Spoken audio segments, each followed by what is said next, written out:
Bismillahirrahmanirrahim. Assalamualaikum warahmatullahi wabarakatuh. Pada kesempatan hari ini, di sini saya akan mempresentasikan terkait proyek tugas besar yang merupakan mata kuliah dari teknik kontrol pneumatik.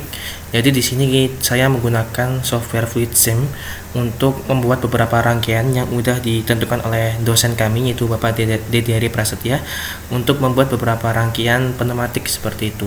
Namun sebelumnya izinkan saya untuk memperkenalkan diri terlebih dahulu. Nama saya Muhammad Fadil Abirawa Setiawan dengan NIM D4002172. Dan kali ini saya akan menjelaskan atau mensimulasikan beberapa rangkaian yang ditentukan. Itu ada yang pertama merupakan rangkaian multiple input dan output, di mana kita akan menggunakan 5 silinder. Kemudian kita ada rangkaian bustor, itu kita menggunakan relay dan 2 silinder. Sementara rangkaian yang ketiga itu adalah pengaplikasian timer dan counter pada rangkaian dengan menggunakan 3 silinder seperti itu. Langsung aja, ini adalah bentuk rangkaian multiple input dan output 5 silinder. Kita langsung saja ke cara kerja. Sebelum cara kerja, ini secara umum cara kerjanya itu kita menggunakan 5 silinder ya. Jadi ini ketika bekerja secara berurutan, ada pentriggeran terlebih dahulu pada sensor A1. Di sini sensor A1 dengan sensor A5. Jadi di sini kita akan menggunakan, di sini itu sudah disetting pada rangkaiannya. Bisa dilihat di sebelah sini. Di rangkaian ini itu saya setting dengan 100 ya.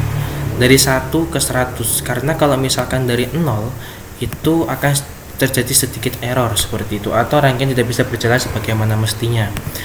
Kita kembali dulu ke PPT. Di sini dijelaskan bahwa nanti dia akan bekerja secara berurutan dalam satu kali tekan gitu ya, sampai nanti di silinder kelima. Jadi di sini bisa dilihat ada beberapa jenis komponen yang digunakan yang tersusun. Di sini ada yang namanya one way Di sini ada one way flow ya. Di sini berfungsi untuk mengatur tekanan udara seperti itu. Kemudian di sini ada silinder double acting, di mana dia akan bekerja dengan gaya tarik dan gaya dorong. Kemudian di sini saya menggunakan beberapa jenis katup atau valve. Ini ada katup 5 lubang, ada katup 3 lubang, dan masing-masing ini sebenarnya setiap rangkaian ini sama gitu, dan bekerja yaitu berurutan. Jadi di sebelah kanan ini saya memberikan hubung ya, menggunakan node atau label yang berfungsi untuk menghubungkan antar rangkaian silinder. Artinya di sini berfungsi sebagai sensor seperti itu. Di sini spring, dia diberi spring untuk ketika nanti akan ada gaya kembali seperti itu, atau gaya tarik, atau ada gaya dorongnya seperti itu. Mungkin langsung saja saya simulasikan untuk rangkaian pertama ini. Kita oke. Nah, ini ada push button. Ketika nanti ditekan, dengan masing-masing dibuat sama, one way flow-nya itu 50% ya. Ketika kita tekan seperti ini, akan ada sedikit pentriggeran terlebih dahulu. Kita akan berjalan A, B, C, D, E. Dan akan kembali.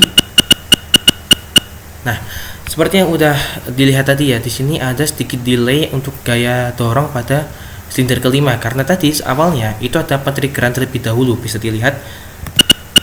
Nah, ada pentriggeran sejenak ya pada silinder kelima dengan yang udah diberi label A1. Nah, itu seperti itu ya kerja dari rangkaian yang pertama. Jadi di sini diberi label ketika A1 A2 ini sudah berjalan, maka B1 ini akan ada roller yang berfungsi sebagai sensor penghubung rangkaian selanjutnya. Berarti B1 dia terhubung dengan silinder selanjutnya B1. B1 udah bekerja sampai 100%, maka ke C1 ke rangkaian C1, kemudian D1 ke D1, kemudian E1 ke E1, kemudian dari E1 kembali ke A1. Begitu seterusnya, itu selama ketika push button ditekan. Itu untuk rangkaian yang pertama. Selanjutnya, ini ada rangkaian yang kedua, yaitu rangkaian bustor. Ini kerja dari pintu push otomatis yang biasa sering kita mungkin lihat di BST seperti itu ya. Di sini saya ibaratkan 2 silinder ini merupakan pintu otomatis geser yang terbuka secara otomatis ketika ada push button yang ditekan. Di sini push buttonnya, dan ini adalah pentriggeran untuk N2. Kemudian untuk ada F1 ini ada pentriggeran pada bagian push button. Nah, sementara berbeda dengan rangkaian sebelumnya, di sini saya bukakan dulu untuk rangkaian keduanya. Nah, pada rangkaian kedua ini terdapat komponen yang bernama time delay valve atau katup timer atau delay timer. Di sini fungsinya adalah untuk mendelay durasi atau mendelay durasi untuk silinder itu bergerak. Jadi di sini ketika ada 100% maka dia akan langsung bergerak. Tapi ketika delaynya dikurangin atau persentase delaynya dikurangin, maka dia akan sedikit menghambat atau mengurangi durasi silinder itu untuk kembali atau terbuka ataupun tertutup. Mungkin langsung saja kita rangkai. Ini lebih sederhana ya dari rangkaian yang pertama. Ini ketika ditekan, nah ketika ditekan ini langsung terbuka karena 100% dan kembalinya sedikit lambat karena 50%. Coba kita setting di time delay valve-nya ini, kita kurangin 30 atau 20 saja. Di sini durasinya kemungkinan lebih lama karena semakin kecil persentase itu maka akan semakin kecil nilai atau semakin lama durasi katupnya untuk bergerak, seperti itu. 20. Coba kita gerakkan. Ini kalau 100 berarti harusnya udah bisa langsung terbuka atau gaya tarik.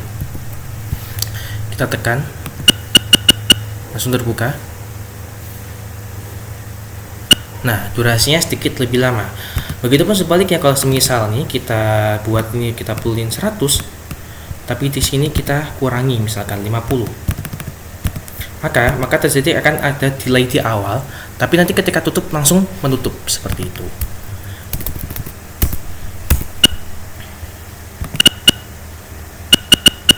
Nah, seperti itu ya, seperti itu untuk rangkaian kedua. Jadi di sini dijelaskan untuk cara kerjanya, menggunakan katup time delay memberi waktu pintu untuk delay tutup atau buka, seperti yang sudah saya jelaskan tadi. Pada delay 1 di setting 100% artinya pintu atau silinder langsung terbuka ketika push button ditekan.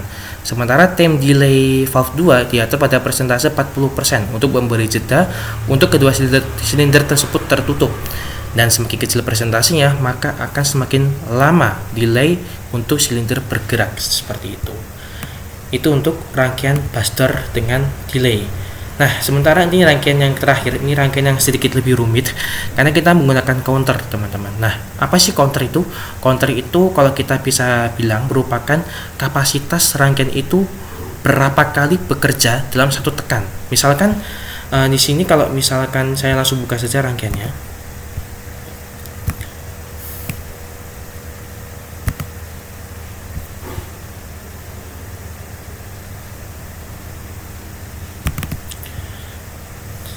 Sebentar, ini saya setting dulu. Nah,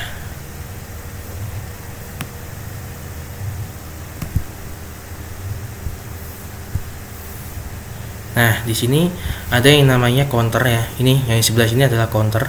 Nah, di sini kalau saya setting 41, artinya nanti ketika diaktifkan ini dia akan berkurang 1, atau ketika nanti perputarannya dia akan bekerja selama 3 kali, seperti itu. Kalau 5 berarti 4, kalau 6 berarti 5, begitu seterusnya. Kita menggunakan 3 silinder, mohon maaf. Kita buat sama one flow-nya. Kemudian untuk timernya kita buat delay sama-sama 50 biar nanti sama-sama beriringan kerjanya. Ini merupakan combo ya, atau campuran dari rangkaian pertama dan rangkaian kedua. Ini kita saling berkesambungan. Berarti nanti ketika ini silinder sudah bergerak, giliran ini bergerak, ini bergerak. Tapi berbeda dengan rangkaian pertama, mereka kan kembalinya itu satu-satu juga. Jadi sama ketika gaya dorongnya satu-satu, maka gaya tariknya juga satu-satu. Mungkin kita langsung aja nyalakan rangkaiannya. Nah, di sini counternya jadi 3 ya, karena tadi untuk pentriggeran awal itu berkurang 1. Sementara di sini 1 ini merupakan trigger awal. Jadi ketika menandakan berapa kali sih perlu ditekan. Kalau semisal di sini kita rubah jadi 2, berarti nanti artinya perlu ditekan 2 kali agar bisa mengaktifkan rangkaian. Ini karena cuma 1 berarti cuma sekali. Kita coba. 1, 2, ada sedikit jeda. 3. Di sini akan berkurang setelah ini ketika kembali tutup. Nah, menjadi 2 teman-teman, menjadi 2 dan akan bekerja lagi begitu terus. Nah, kemudian kita kembali lagi satu-satu. Ya, mohon maaf tadi untuk videonya ini merupakan video lanjutan ya teman-teman. Jadi di sini seperti yang udah dijelaskan pada percobaan tadi, percobaan ketiga, triggerannya ini akan berputar selama jumlah counter ditentukan. Nah, sementara di sini ada button ya teman-teman ya. Nah, button di sini itu fungsinya untuk mereset counter. Jadi ketika kita tekan, nah maka akan kembali ke 41 seperti itu. Jadi ketika push button ini ditekan kembali, dia akan langsung bekerja seperti normal dan counternya menjadi 4 bukan 3 karena dia tidak di-trigger dari awal. Dia itu merupakan reset dari button yang kedua seperti itu.